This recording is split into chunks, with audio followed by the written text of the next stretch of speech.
चला तर आज आधी बनवणार आहे साबुदाणा खिचडी.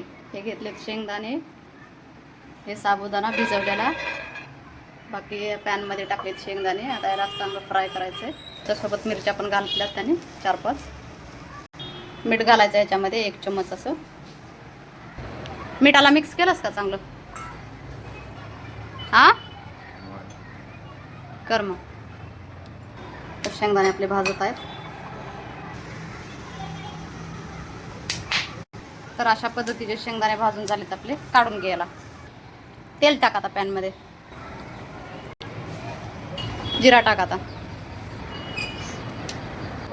बटाटा टाक आता. आता यामध्ये थोडंसं मीठ घाल बटाट्यामध्ये.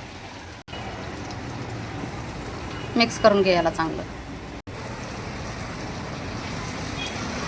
कवर कर आता त्याला.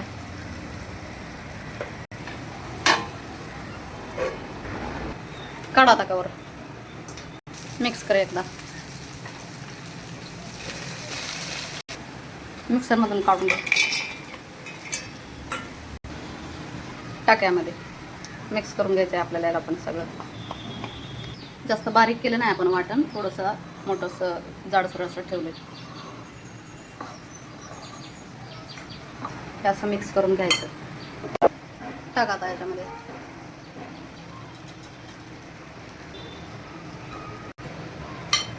मिक्स करून घ्या आता याला चांगलं एकदम मस्त असं.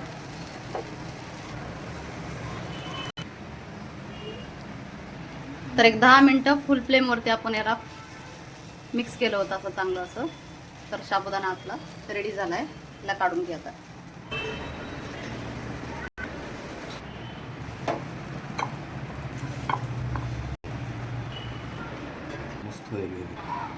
तर आपली साबुदाणा खिचडी बघू शकता तुम्ही, आपली रेडी अशी झाली आहे. तर आज आदित्यनं साबुदाणा खिचडी बनवायची शिकली.